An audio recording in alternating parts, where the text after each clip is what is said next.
Hello guys, welcome back to the channel. I hope you all are having a very wonderful day today. So today we are going to be talking about the Prince van Oranje or PVO. Now the PVO is a ship that is, in my opinion, very strong. Although it is definitely not an upgrade to the Golden Lu or the Golden Lion. And I think that much prefer Prince van Oranje compared to the Golden Lu just because of the guns, right? You are more consistent than Golden Lu. You have more flexibility as well, so you are not really map dependent.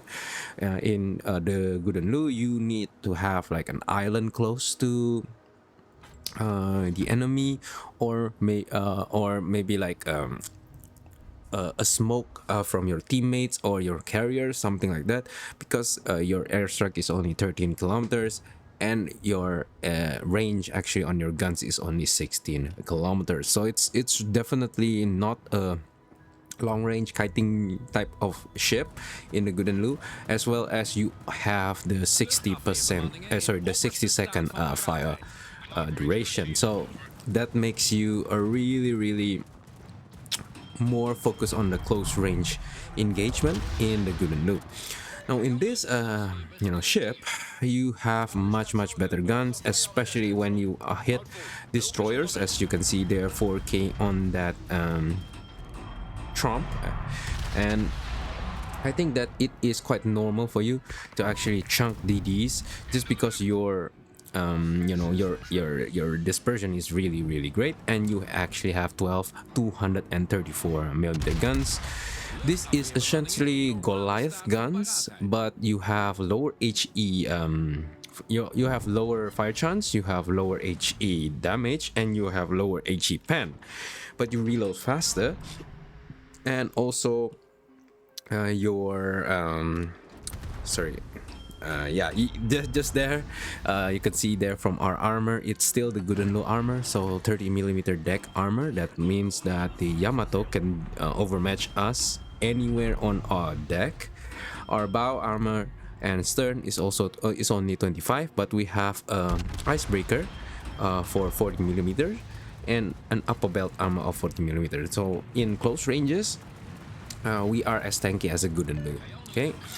Now, at this point, if I were a good and Lu, I would have pushed into the C7 area, C7 island. But because I am a PVO, I want to kite the flank.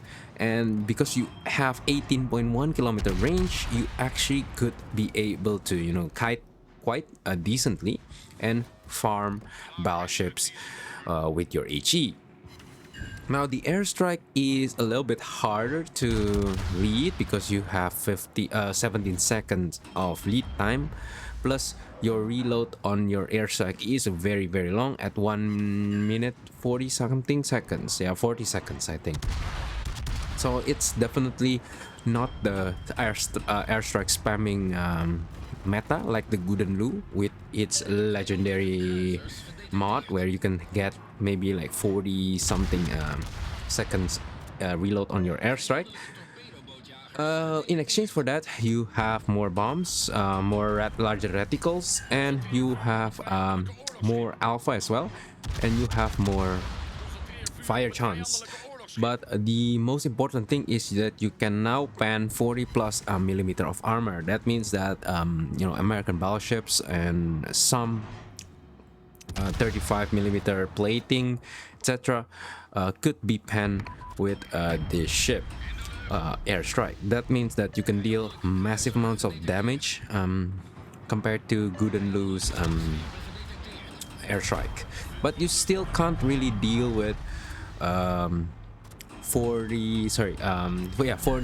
50 millimeter armor like the German mainline battleships and the Soviets as well. 60 millimeters, you can't really deal with them. You only will hit on their superstructure and the bow, maybe. Yeah, bow and stern. So yeah, that's definitely quite a bit of downside. But at least you can depth strike, or you can really deal massive amounts of damage on American battleships, right?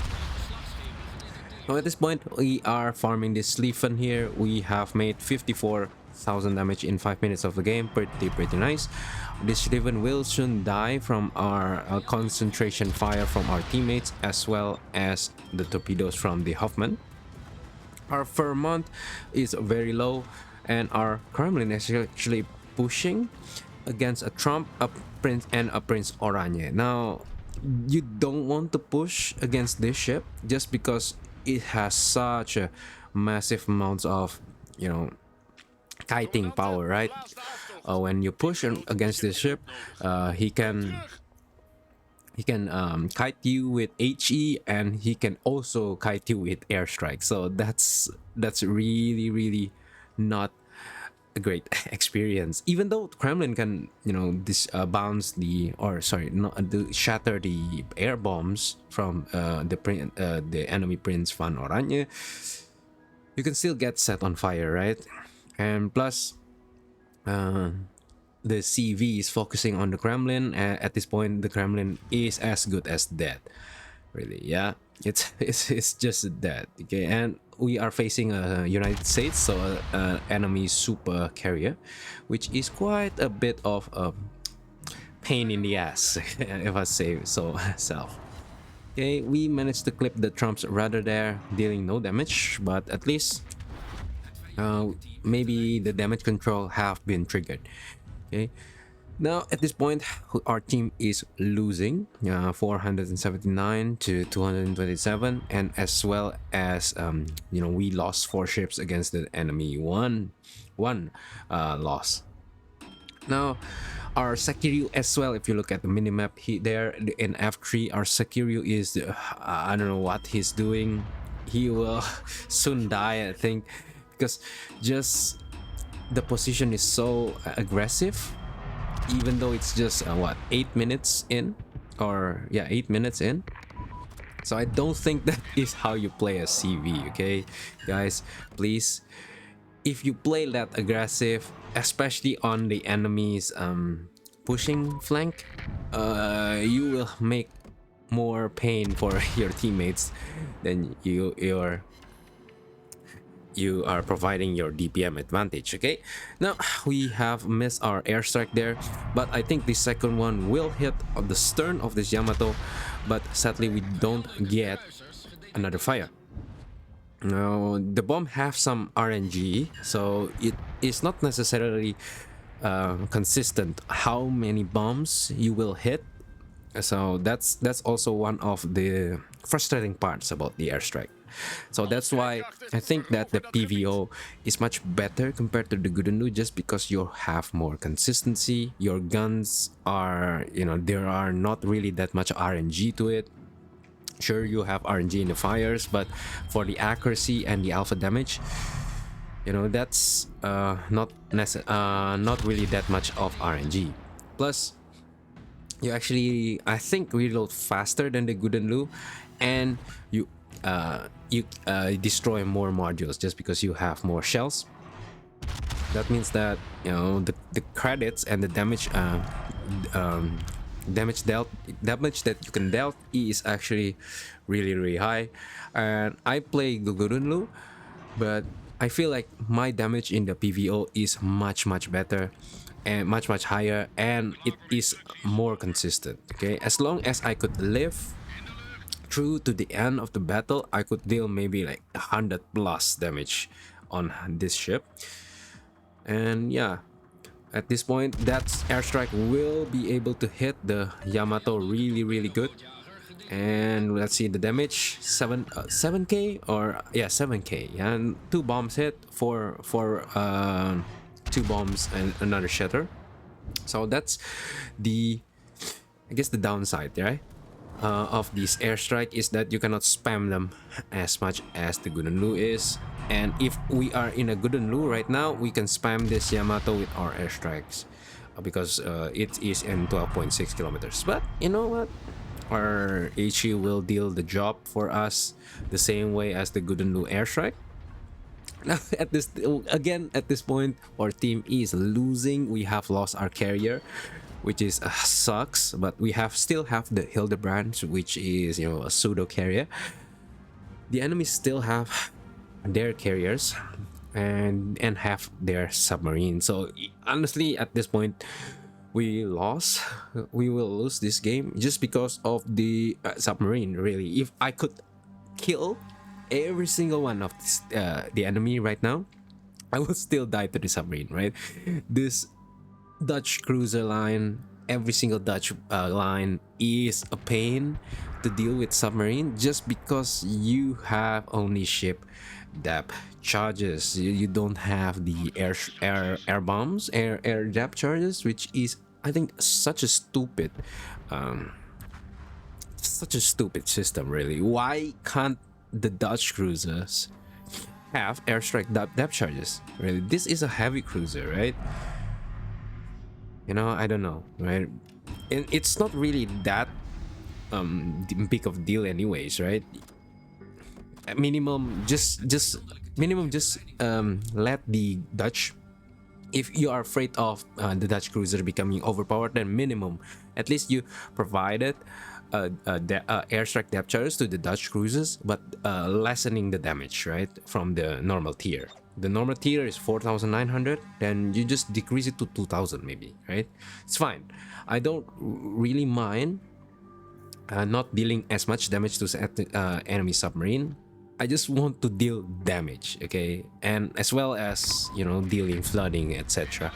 At this point, you will have to push the submarine close range in your slow ship and drop your 4 depth charges, dealing almost 0 damage just because the submarine can outrun your depth charges. So it's definitely not a good system. Okay, rant over. And let's focus on the match here. Actually, our team managed to claw this back somewhat, but we still are in a point disadvantage at this point. We are facing a quite healthy Prins van Oranje, which is definitely not great. I really hope my team could support me now, as I am getting pummeled by the enemy Stalingrad, Thunder, and the Prins van Oranje here. Oh, luckily the Prins van Oranje decided to shoot AP, which is definitely not a good idea against this 40mm belt armor cruiser. And he ran aground, so this is a good target for our airstrike. Plus, we can make him not able to shoot us by moving behind this island here. Our team managed to hit a good salvo on the Prins van Oranje, and our airstrike killed him, dealing what, couple thousand damage, right? 10,000 damage, etc. Now at this point, our team is really low. All our team is really low. Louisiana is really low. The Yamato just died, and the enemy team Stalingrad and Thunderer is still very healthy. Plus, you have the enemy carrier to deal with. If only our carrier doesn't die in the die in the couple minutes, like in the first 10 minutes, then we might be able to claw this way to deal with much damage to this Stalingrad and Thunder, because the enemy doesn't have a submarine. Now all of them have died, and we are left with the Hildebrand and me. At this point, I thought I can still claw this way back if I could kill the Stalingrad quickly and then kill the Thunder quickly, but sadly our Hildebrand decided to pop his plane at this moment. Okay, this is such a stupid thing. He should just deal the last shot before dying and popping his plane. At this point, yeah, it's too much for me, right? It's too much for me. The Stalingrad has 12,000 HP. The Thunder still have massive amounts of HP. The enemy carrier is moving in with the torpedo rocket, the tactical squadron, the jets, and at this point I can't really deal with them all. I misplayed there. I got hit massively by the Thunder, and I popped my last heal. I really hope You know, at least minimum I could deal more damage in this game, because it is a lost cause. And Orange like actually managed to deal massive amounts of damage, 17,000 damage in the Thunder, and that is only available for the PVO, by the way. If you play good and Lu, you cannot reach this this range at 15 kilometers. And yeah, it's definitely such a sad game. We managed to deal like what, 240 plus damage, right? I really would have liked if we can deal, we can win this game. We have Confederate, high caliber, 12 defense cap with an additional 2 there. You have 1 destroy, 13 fires, 31 plane shot down. So yeah, it's such a sad one, really. Yeah. And the United States will be able to scout me with their rocket planes. I pop my priority sector and hope for one more salvo, but it is too little too late. But we managed to deal 4 more kills on the planes, dealing AA defense expert, getting the AA defense expert experience, the achievement, and 250,000 damage, 22 2,000 free XP, and 1.5 million, 1.8 base XP. And that is the detailed report, and that is all for this video. I hope you guys enjoy it. I'll see you guys next time. Bye bye.